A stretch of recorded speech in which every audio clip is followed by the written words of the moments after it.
everyone, welcome back. We have another dermatologist skincare reaction video, and we have Dr. Annie Chiu. Hello. Board certified dermatologist in Redondo Beach at Derm Institute. It's her own practice, your own practice, right? It is. I'm the founder and the medical director there. I love it. Yeah. I love it. Boss lady. We're gonna take a look at another skincare routine from one of you guys. This is Kâté. She is 38 years old. She is breastfeeding, which I think basically I'm pointing out because means that she's a new mom, yeah. Right? Newish mom at least, and she's probably dealing with a lot of the stuff that I'm dealing with right now and postpartum. And not every product is safe during this period, so That's it'll be true. good to kind of check that out and hopefully relate to some of your viewers. What is safe during pregnancy and breastfeeding? Yep. You do have to change up a few things and give up a few things. Yep. I think this one's going to be really interesting because she is probably dealing with a lot of stuff she didn't have to deal with before. Yeah. Right? Yeah. All right, so It's you a tough ready? time. Yeah. Hi, I'm Kâté. I am 38 years old and I have just recently started a skincare routine, if you can believe that. I wish that I had started it, 20 years ago, but I didn't take very good care of myself in my 20s. Or most of my 30s for that matter, and I'm paying for it now. My issues are hyperpigmentation. I recently had a baby. He's 10 months old, and I got a really bad case of melasma, and it seems to have not really gone away.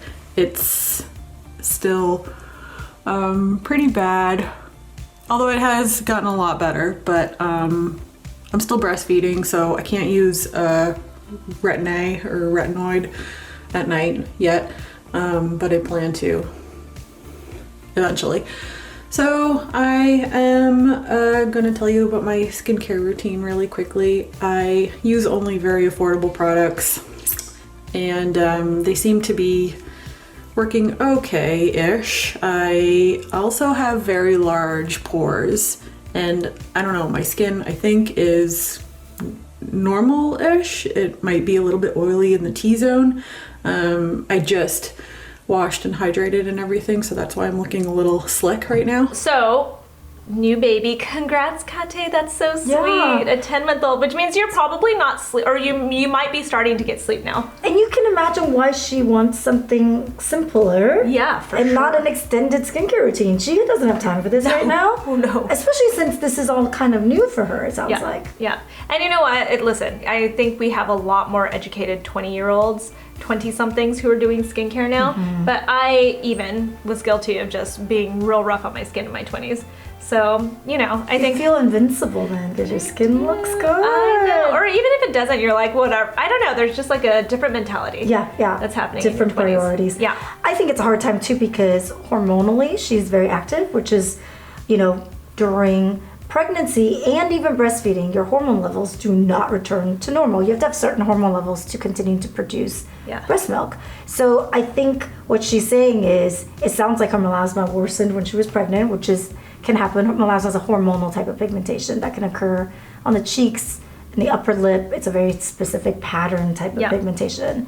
It's one of the hardest things we treat as dermatologists. It's stubborn and difficult. It's like layers of your skin too, right? Like when people are trying to do something to get rid of it, what I find is they're being really rough on their skin, thinking it's like almost just that top layer of skin they need to get off. So they'll go and I hear people tell me all the time, like, I got 3 chemical peels and it didn't go away yet. And it's like, well, that's because it's deep. It's like almost layers and layers of it, right? Yeah, there's more superficial pigment, there's dermal pigment, so depending on where it is, it can be hard to get to. And my guess is estrogen increases the rate at which your body makes melanin. Yeah. The melanocytes become more active. And so with these high estrogen states, it can unmask it. So my guess is she's still in that state. So it's no wonder her melasma is not necessarily getting much better. It does get a little bit better, but it may never totally clear for her on its own. Well, she's also breastfeeding, so that means her hormones haven't completely gone back to original, like where she was before she was pregnant or before she was breastfeeding. Because I did find that as long as I breastfed, I just wasn't normal. Just period. Totally. I just felt like not myself 100% until I was completely done, months after breastfeeding. And I think that she, even once she's completely done, months after, and her hormones are normalized, sometimes that pigment's already lodged where you don't want it. Yeah. And so you still have to deal with it for a while. I think it's a hard time too, because not a lot of the products that we do use in melasma, like retinoids and hydroquinone, are not safe during this period. We don't recommend it during this period. So it's more about kind of maintenance for her in terms of what are the most actives she can do during this period. So I think we'll probably be focusing on that. Yeah. She's also saying that she has large pores. Do you think that that's more of partially genetics and partially maybe age? Yeah, it's probably some combination. The truth is, I don't know that many women who don't complain about the pores. I mean, looking at her, she has normal looking pores to me. A little bit is genetic, and then over time, as we hit mid-30s to later 30s, you start losing some of the collagen. So pore size doesn't actually change. The pore size remains the same. There's no muscle there that can change size. But what happens is some of that collagen that was supporting the pore and kind of plumping it up is sort of decreased. So then the pore looks a little bit enlarged. And I think she might just be noticing that a little bit. Yeah, makes sense. All right, so let's get into her skincare routine. Okay. This Neutrogena acne wash with salicylic acid, it's a little bit drying for my skin, so I think that I might switch that up soon. I don't really suffer from acne anymore, which is great, but I am now starting to suffer from age, wrinkles and fine lines and so on. So she already knows she shouldn't be using that Neutrogena cleanser, right? It's just a default cleanser. It's so available for people, so I think it's easy to pick up. But she doesn't have acne. Yeah. She's worried about fine lines. She's probably starting to dry out a little at her age. Her oil glands are less active. You don't really need a salicylic acid cleanser. Right.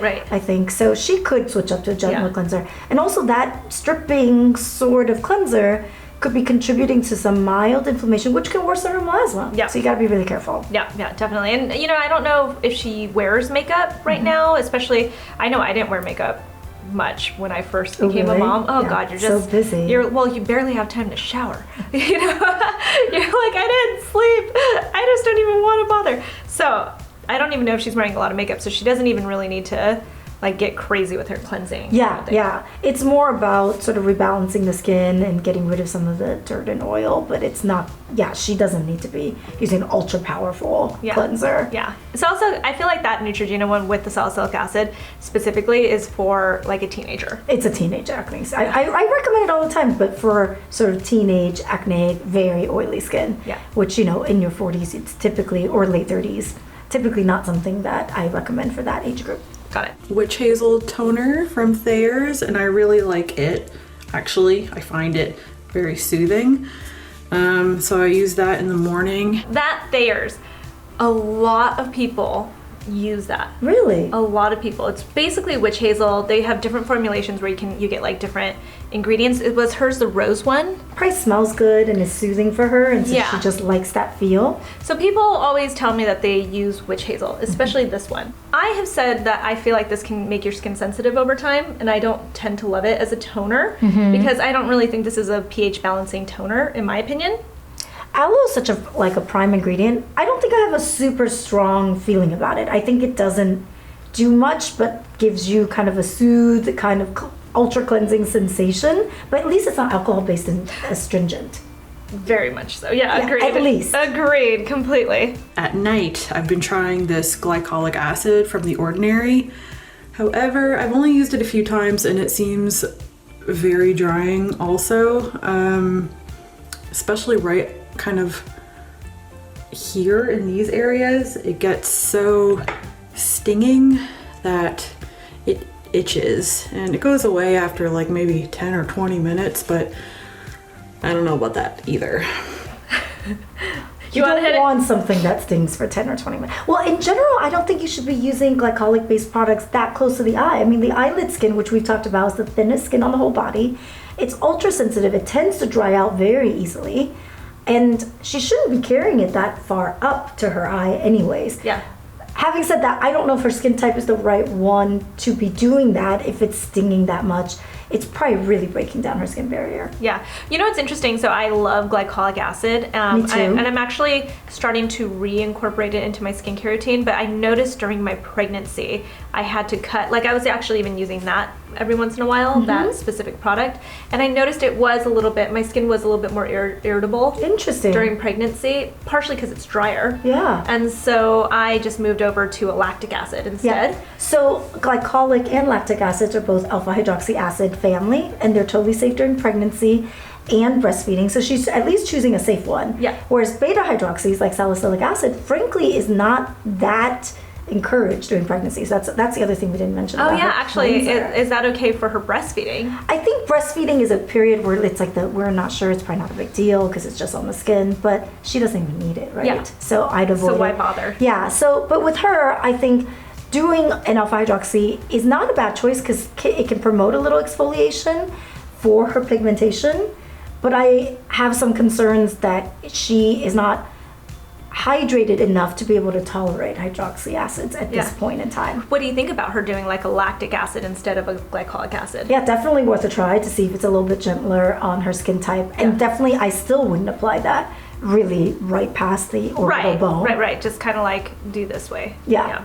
Yeah, I always even say like with eye creams, don't go past this. Well, so what I'm starting to see pattern-wise is that her skin is a little bit too stripped. Her hormones are definitely making her skin a little bit drier and sensitive. Yeah. In general, I don't think she's using a lot of hydrating ingredients thus far at all. Yeah. In fact, she's treating her skin as if it's combo oily, when she's probably leaning towards combo dry, if not just dry. Just sensitive, dry, maybe even sensitive. Yeah, absolutely. Yeah, I mean, I don't see redness, but she's got the melasma, so she doesn't want to have anything that's going to inflame her skin in general, Yeah, right? because it's going to cause more pigmentation. So following that, I was using this vitamin C also from The Ordinary, which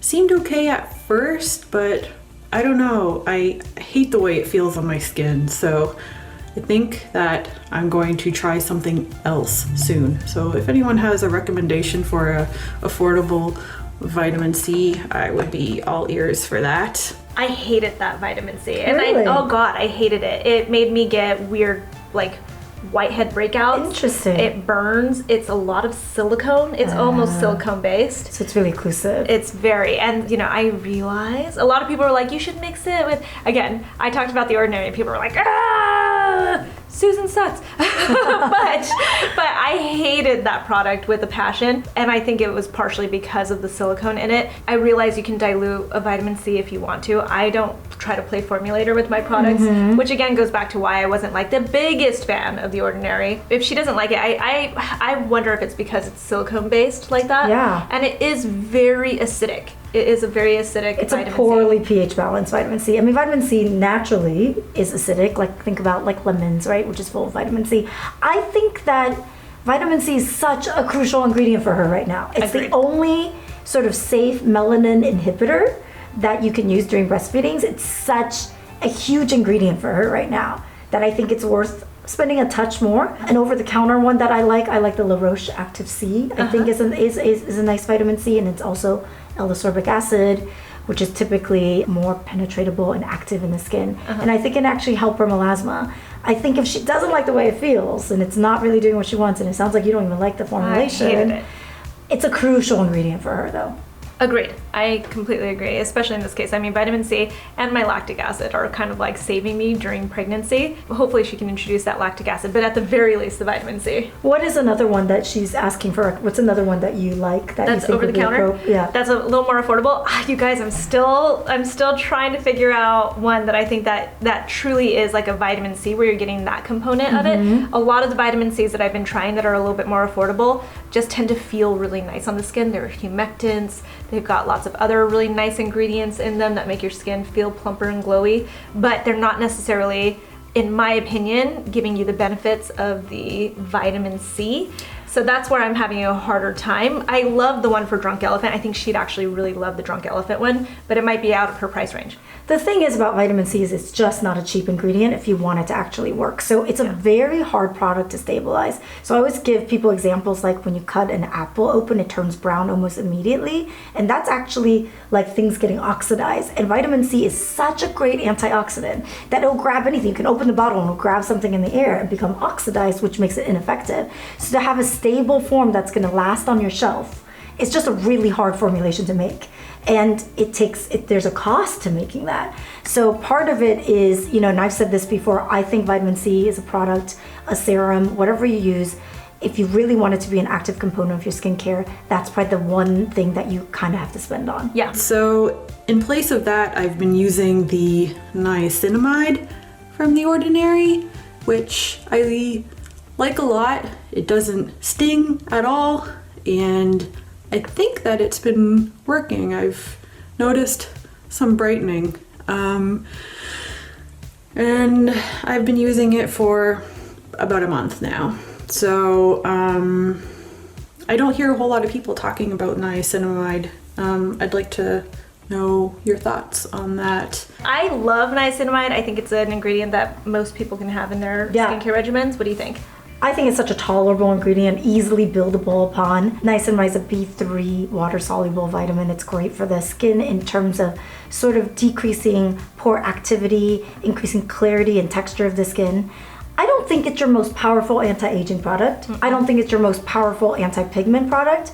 But for that overall sort of soothing and makes my skin clear, and I'm looking for an active that's gentle on any skin type, it's a great go-to for that. Yeah. And they're typically housed in a hyaluronic acid gel. Have you noticed that? Yep. So you'll also get, I think part of what people like is not necessarily niacinamide, maybe a little, but also the HA gel is giving them a little plumping. And she needs it. She really needs that Yeah. humectant in her skincare routine. So I think that's probably serving both purposes for her. And she likes it. I think this is a good product for her. But, well, one thing I'm going to point out again is that, remember, this is the niacinamide that they said not to use with vitamin C. So I maybe split it up or find another form of niacinamide. Yeah, just so you guys have a little background, we've been doing a few of these skincare reaction videos today, and everyone in our reaction videos have had this niacinamide from The Ordinary. And Dr. Chiu pointed out that they specifically say their niacinamide can't be mixed with vitamin C. We've never heard of this before in general, but theirs specifically. So we don't know how they formulate it, what it is that makes their niacinamide It doesn't sound, interact. the way they said it, it doesn't sound like the niacinamide has an issue. It's that it may break down your vitamin C product and make that less effective. Yeah. At least that's how I read it, the way it was worded. Yeah. So it's just something to keep in mind that if the company disclaims that, which is really uncommon, there's something specific there that we might want to listen to. Yeah, and it makes a lot of sense when I get comments about people being like, can you mix niacinamide and vitamin C? I think in general you can. Yeah, I agree. And I do it often. Yes. But in this case with The Ordinary, they say it. So, listen. She could use if she really loves that product, which it sounds like she does, she could use that one at night, and her other vitamin C product, one that she likes better, during the daytime. Are you a daytime vitamin C person or a nighttime? Me too. I like it with my SPF. Yeah, because vitamin C does boost your SPF because it's an additional antioxidant to help oxidative damage against the sun. It also helps against other environmental stressors like pollution, smoke, all those things free that you radicals. encounter during the day. Yep. So I'm a daytime vitamin C person too, Same. if you were to split it up. I love you. God, I love you. So following that, in the mornings, I usually use something like this antioxidant super moisturizer. I just started using this as well. Like I said, I'm very new to this skincare thing. This has, the ingredients are not on it. Never mind. They looked okay when I bought it. It's got hyaluronic acid in it, so I know that's good. It's interesting they call this an antioxidant bomb. I'm not seeing a ton of antioxidants in the ingredient list. So I think what we're looking at is the ingredients on the US one, but maybe in Canada it could be a little bit of a different formulation. It's possible. What I'm seeing is there's water and glycerin, awesome, which I'd be like, yeah, that's really, really good. Humectants. Denatured alcohol, which is, we know, very drying, and that's actually in the top 5 ingredients. There is the aloe, and a friend of mine who is a chemist, she pointed out to me on Instagram one time, she DM'd me, she's like, when they put aloe in there, it's really not a lot of aloe. She's like, it's just a little bit of powder and they add some water to it. Yeah, and it's not going to be the hydrated gel form that you're thinking of from the plant. Yeah. The other thing is there are ceramides on this list, which is actually great for skin health and increasing the skin barrier to hold in moisture. Yep. But they're very low on this list, like they're kind of bottom feeder ingredients on here. Yep. I think she could get, she has a dry skin type. She could really get a much more moisturizing moisturizer that can be inexpensive. This is a step she doesn't have to spend a lot on. You know what I see for her? CeraVe cleanser cream. and the moisturizing cream. Yeah. Like, that's all she CeraVe's really a needs great to get. brand for her. Agreed. Yeah. All right, so then next, she's going into her nighttime moisturizer. The Radiant cream, and it has also vitamin B3 in it. So niacinamide. And I really like this stuff. It's nice and thick. I mean, it's a good product for her. Yeah. It's got soothing ingredients. It's got legitimate barrier repair ingredients. I think that's a good one for her. Okay, I like that too. And maybe she could even use it in the morning. Yeah. And it's a really reasonable, approachable price point for everyone. Yeah. So I think that's a great starter product for someone who has a more dry skin type, looking for an easy to find over-the-counter regimen. You don't want to order from fancy online stores. You want to walk in CVS. That's a great product. Got it. All right, let's keep going. That's basically it for me. Thanks for watching. Okay. I love it. I love her. She's like, listen. This is it. I don't have time. I just have a give it to me. Yeah, just give it to me. I haven't been doing skincare. I know I need it. Tell me. So what? I already know. I know there's something. What? I'm deeply horrified that you're not on a sunscreen. And it's not just the dermatologist in me. It's because your number one issue is pigmentation and melasma, and that is going to be your number one active ingredient, really. Yeah. I didn't see one in there. Did you? No. It's possible we missed it. It's possible. No, we didn't miss it. I don't think we missed it unless she missed it. I think that's probably our the biggest one, right? Hugest thing. I mean, I know you love B3 and niacinamide as an ingredient, but you could probably, none of that matters if you're not on a sunscreen, to be honest. Yeah. I think the biggest things for her are hydration, sunscreen, and a good vitamin C. She could probably trim down a regimen if she really wanted to keep it price conscious. Yep. Spend a little on the vitamin C, get a sunscreen, and get an inexpensive, really great moisturizer. Yeah, I completely agree. She could even get a moisturizer that has the SPF in it. Yeah, it's already built in, so then you're down to one step. Time saving for a new mom. Yeah, definitely. At least SPF 30. Yep. We recommend 30 or above. And really, you're supposed to reapply. I know it's hard.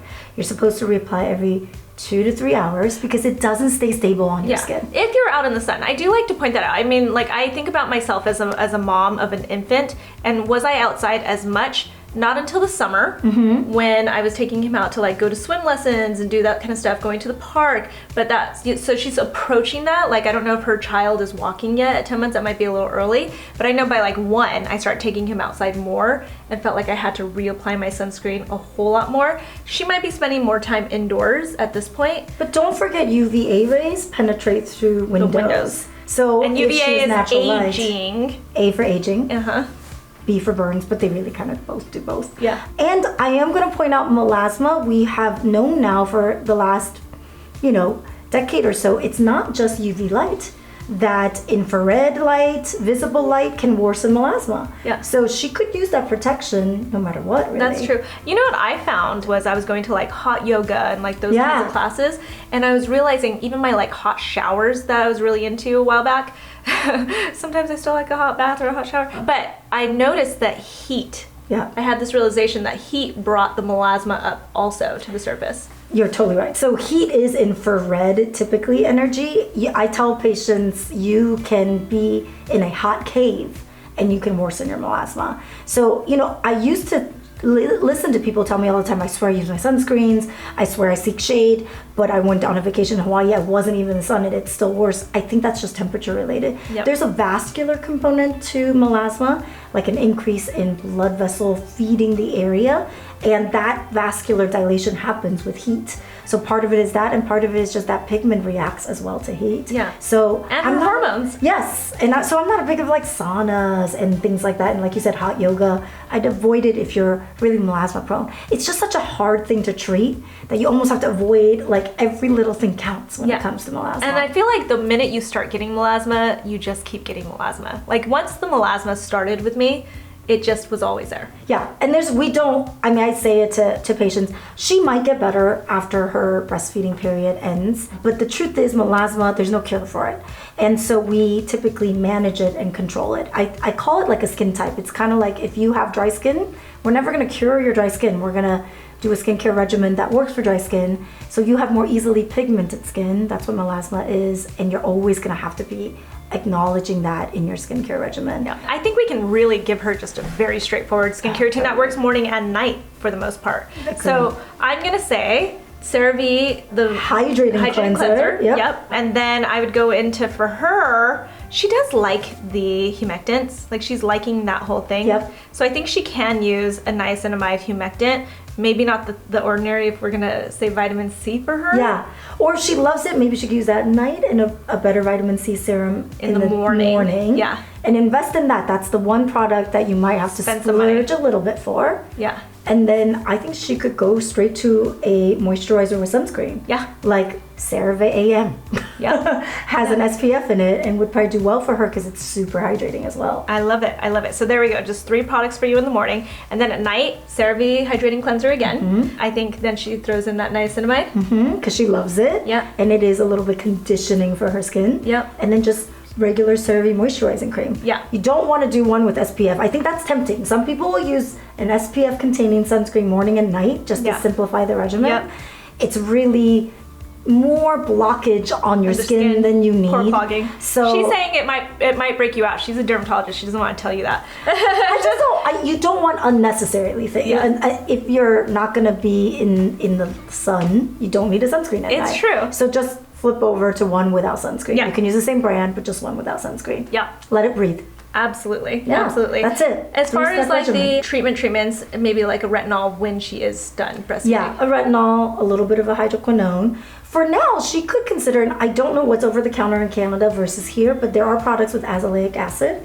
And azelaic acid is not just a brightening and exfoliating ingredient, but it's also a tyrosinase inhibitor, so it reduces the enzymes that make melanin. So that is what I give my patients during this period if they're trying to fight melasma. So maybe like a toner. So instead of that Thayer's toner, maybe she could throw in the azelaic acid. Something with azelaic acid. Right. It comes in creams and various things. Depends on what's over the counter versus prescription. Got it. But yeah, very simple. I think for her right now, especially very simple. And that sunscreen is going to be money. Vitamin C and sunscreen. Yeah, we just trimmed your regimen to 3 steps.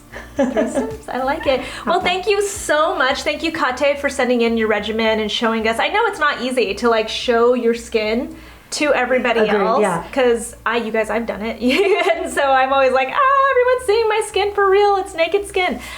So we appreciate it. If you guys want to send in your skincare regimen and tell us what your skin issues are, there's information in the description box below. There's also information to find Dr. Chiu in case that you want to talk to her or make an appointment, anything like that. That's all in the description box. You can also ask questions in the comments below. We'll both try to answer, and till then, we'll talk to you soon.